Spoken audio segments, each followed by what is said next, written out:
সারা দেশে পৌষের শীতের দাপট, অনেক স্থানেই বইছে মৃদু শৈত্যপ্রবাহ। ঘন কুয়াশা আর হিমেল হাওয়ায় অনুভূত হচ্ছে হাড় কাঁপানো ঠান্ডা। শীতের তীব্রতায় দুর্ভোগ বেড়েছে ছিন্নমূল ও শ্রমজীবীদের। এমন অবস্থায় আগুন জ্বালিয়ে শীত নিবারণের চেষ্টা করছেন অনেকেই। এ নিয়ে বিস্তারিত জানাতে পঞ্চগড় থেকে লুৎফর রহমান, এছাড়াও চুয়াডাঙ্গা থেকে আমাদের সঙ্গে যুক্ত আছেন অনেক চক্রবর্তী। তবে শুরুতে আমরা পঞ্চগড়ের খবরাখবর জানতে চাই। লুৎফর, একটু জানাবেন যে পঞ্চগড়ে আজকে শীতের তীব্রতা কেমন অনুভূত হচ্ছে, এবং এই শীতে তো ছিন্নমূল ও যারা শ্রমজীবী রয়েছেন তারা তো বরাবরই দুর্ভোগ পোহাতে হয়, সেই চিত্রটা কেমন দেখছেন একটু জানতে চাই।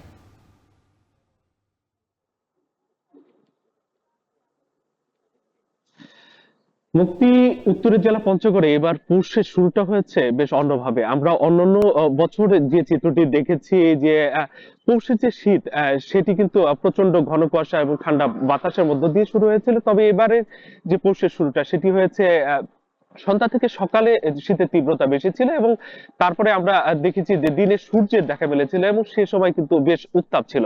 তবে মধ্যপোষ থেকেই কিন্তু দেখেছি আমরা যে শীতের তীব্রতা, শীতের যে আসল চিত্র সেটি কিন্তু শুরু হয়েছে, এবং গতকাল থেকে শীতের তীব্রতা আরো বহুগুণে বেড়ে গেছে। আমরা দেখেছি উত্তরে যে ঠান্ডা বাতাস সেটি জনপদের উপর দিয়ে 10 থেকে 12 কিলোমিটার গতিতে কিন্তু এই মুহূর্তে আসলে বয়ে চলেছে। উত্তর থেকে একেবারে হিমালয় থেকে ঠান্ডা বাতাস এই জনপদের উপর দিয়ে বয়ে যাচ্ছে, এবং কুয়াশার পরিমাণও কিন্তু বেড়েছে, এবং যে তাপমাত্রা সেটিও কিন্তু ক্রমান্বয়ে কিন্তু কমে আসছে। আমরা দেখেছি গতকাল পঞ্চগড়ের সর্বনিম্ন তাপমাত্রা রেকর্ড করা হয় 11.6 ডিগ্রি সেলসিয়াস। আজ কিন্তু সকালে পঞ্চগড়ের সর্বনিম্ন তাপমাত্রা মাপা হয়েছে 11.4 ডিগ্রি সেলসিয়াস। তাপমাত্রা কিছুটা কমে আসছে, এবং তাপমাত্রার চেয়ে আমরা দেখেছি যে তাপমাত্রা যখন এককে নেমে এসেছিল সে সময় কিন্তু এতটা কনকনে ঠান্ডা অনুভূত হয়নি, এবং বিশেষ করে এই যে উত্তরের ঠান্ডা বাতাস সেটি কিন্তু এই শীতের তীব্রতাকে অনেক গুণে বাড়িয়ে দিয়েছে, এবং শীতের তীব্রতা বাড়ায় আমরা দেখেছি যে পঞ্চগড়ের খেটে খাওয়া মানুষ, নিম্ন আয়ের মানুষ, দৈনিক আয় নির্ভর যেসব মানুষরা রয়েছেন তারা কিন্তু বরাবর মতো এবারও কিন্তু দুর্ভোগে পড়েছেন। আর তার পাশাপাশি জানিয়ে রাখি, পঞ্চগড়ে কিন্তু অন্যান্য প্রাকৃতিক দুর্যোগের তেমন প্রভাব নেই। এই শীতকেই তারা প্রাকৃতিক দুর্যোগ মনে করে থাকেন। আমরা দেখেছি পঞ্চগড়ে যারা পাথর শ্রমিক এবং বালি শ্রমিক রয়েছেন, নদীর থেকে তারা নদীর বরফের মতো গড়া জল থেকে তারা বালি এবং পাথর উত্তোলন করে তারা জীবিকা নির্বাহ করে থাকেন। এই শ্রেণীর 20 থেকে 30 হাজার শ্রমিক কিন্তু খুব কষ্ট করেছেন। খুব অল্প কয়েকজন শ্রমিক এই বরফের মতো ঠান্ডা পানিতে নামতে পারলো, বেশিরভাগ শ্রমিক কিন্তু আহ তারা বেকার হয়ে পড়েছেন, এবং যারা দৈনিক আয় নির্ভর মানুষ জীবিকার তাগিদে আমরা দেখেছি তারা কিন্তু একজন দুজন করে তার ঘর থেকে বের হচ্ছেন, বিশেষ করে রিক্সা চালক, ভ্যান চালক থেকে শুরু করে যারা রয়েছেন। আর তার পাশাপাশি জানিয়েছি যে তেঁতুলিয়া আবহাওয়া পর্যবেক্ষণাগারের কর্মকর্তাদের সাথে আমরা কথা বলেছি, তারা আমাদেরকে জানিয়েছেন এই মাসে কিন্তু আরো বেশ কয়েকটি শৈত্য প্রবাহের পূর্বাভাস রয়েছে। তো মুক্তি, এই ছিল আমার কাছে পঞ্চগড় থেকে শীতের সর্বশেষ খবর। পঞ্চগড় থেকে চুয়াডাঙ্গার খবরাখবর জানবো অনেক। জানাবেন যে চুয়াডাঙ্গায় তো মৃদু শৈত্যপ্রবাহ বইছে, তো আজকে কতটা তাপমাত্রা নামতে পারে এ বিষয়ে আবহাওয়া অফিসের কাছ থেকে কোনো তথ্য পেয়েছেন কিনা?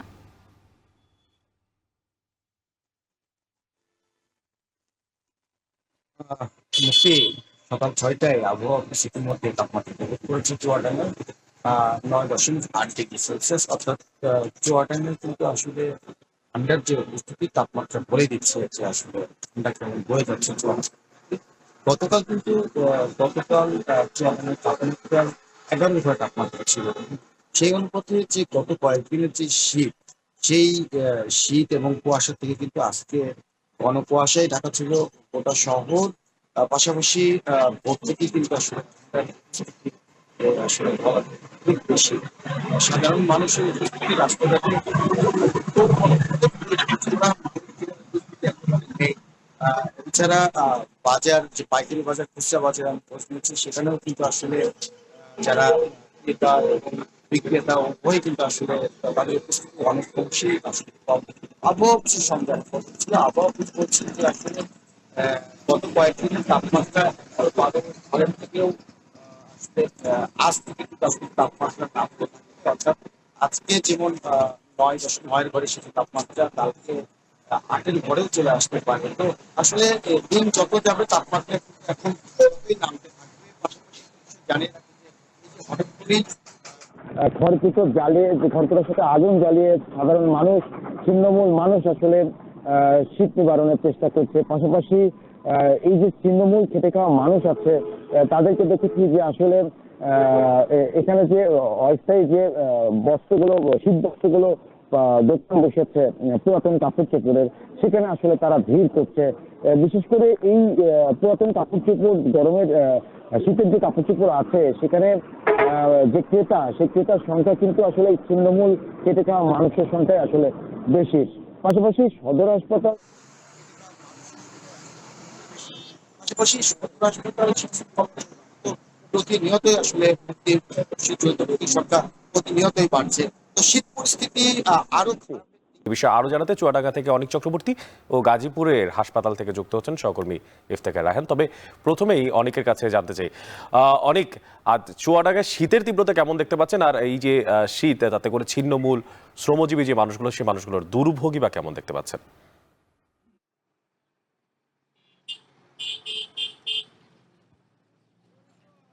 অনেক আসলে সকাল থেকেই সাধারণ মানুষের কিন্তু দুর্ভোগ বেড়েছে।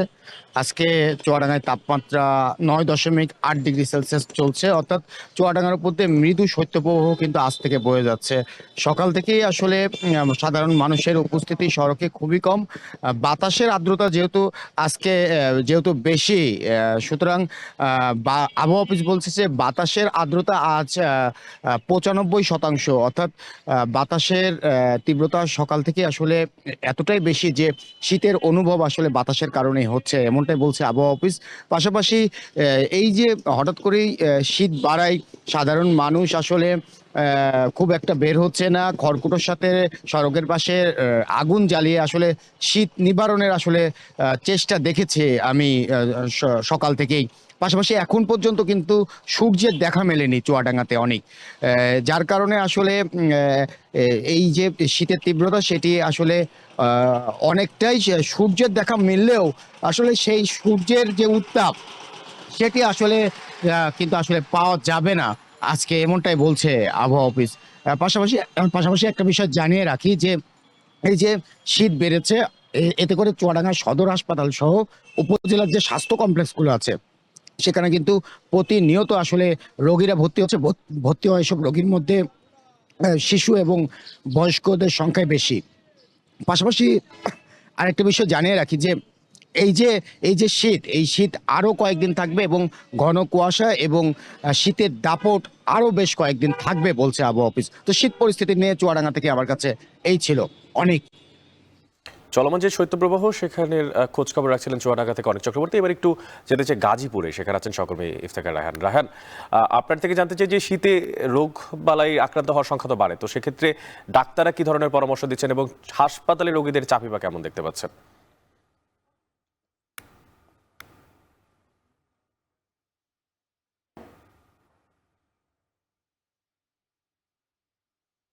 জি, অনেক আসলে গত কয়েকদিন ধরেই আমরা দেখছিলাম যে সারা দেশের মতো গাজীপুরেও শীতের প্রকোপ বেড়েছে, এবং এই শীতের প্রকোপ বেড়ে যাওয়ার সঙ্গে সঙ্গে কিন্তু শীতকালীন যেই নানাবিধ যে রোগ বালাইগুলো রয়েছে সেসব কিন্তু দেখা দিয়েছে, এবং এতে করে আমরা দেখেছি যে সবচেয়ে বেশি আক্রান্ত হচ্ছে শিশু এবং বয়স্করা। আমরা গত কয়েকদিন ধরেই দেখছিলাম যে হাসপাতালের যে আউটডোর বিভাগ রয়েছে, বহির্বিভাগ, সেখানে রোগীদের সংখ্যা কিন্তু বাড়ছিল, পাশাপাশি যে হাসপাতালের যে ভর্তি রোগীর সংখ্যাও কিন্তু বাড়ছিল, এবং আমরা খোঁজ খবর নিয়েছি শুধুমাত্র যে অন্যান্য সময় যে ধরনের রোগীর চাপ থাকে তার চাইতে কিন্তু এখন কিন্তু মূলত নিউমোনিয়া, শ্বাসকষ্ট, জ্বর এবং ডায়রিয়া সহ নানাবিধ যে শীতকালীন যে রোগবালাইগুলো রয়েছে সেসব রোগে আক্রান্ত কিন্তু রোগীর সংখ্যা কিন্তু বেড়েছে। আজকে আমি এই হাসপাতালটিতে খোঁজ দিয়েছি, শহীদ আহসানুল্লাহ মাস্টার জেনারেল হাসপাতালে এখন পর্যন্ত রোগী ভর্তি সংখ্যা রয়েছে 33 জন পুরুষ এবং 33 জন নারী এখানে রোগী ভর্তি রয়েছে। পাশাপাশি 21 জন শিশু আক্রান্ত, বিভিন্ন রোগে আক্রান্ত শিশু কিন্তু এই হাসপাতালে ভর্তি হয়েছে, এবং শিশুদের মধ্যে আমরা দেখেছি যে নিউমোনিয়া এবং শ্বাসকষ্ট এই দুটি রোগে আক্রান্ত রোগীর সংখ্যাই কিন্তু বেশি, এবং এর মধ্যে কিন্তু 9 জন নবজাতক শিশু রয়েছে। এবং হাসপাতালের চিকিৎসকদের সাথে আমরা কথা বলেছিলাম, তারা বলছে যেহেতু শীতের সময় এই সময়টিতে রোগবালাই একটু বেড়ে যায়, যে কারণে তাদের যে পর্যাপ্ত যে ওষুধের ব্যবস্থা, পাশাপাশি এখানে যে অক্সিজেন নেবুলাইজার সহ যে বিভিন্ন ধরনের অ্যান্টিবায়োটিক যে ইনজেকশন গুলোর প্রয়োজন সেগুলো তারা মজুদ রেখেছেন, এবং সেগুলো সরবরাহ কিন্তু তারা নিশ্চিত করছেন। এবং তারা বলছেন যে যাতে এই সময়টি যেন কোনো ধরনের এই যে শিশুদেরকে যেন এই রোগ এবং বয়স্কদের যে অ্যাজমা সহ যে শ্বাসকষ্ট যে রোগগুলো রয়েছে সেগুলো থেকে দূরে রাখার জন্য তাদেরকে সবসময় গরম কাপড় পরিধান এবং পাশাপাশি তাদেরকে যেন ঠান্ডা থেকে বিরত রাখা হয় সেজন্য তারা পরামর্শ দিয়েছেন। তো সবকিছু মিলিয়ে এই ছিল আমার কাছে গাজীপুর থেকে শীতকালীন রোগীর সংখ্যার সবশেষ তথ্য। অনেক সারা দেশে পৌষের শীতের দাপট কিন্তু বেড়েছে এবং সে বিষয়ে খোঁজখবর রাখছিলেন চুয়াডাঙ্গা ও গাজীপুর থেকে সহকর্মীরা। সবশেষ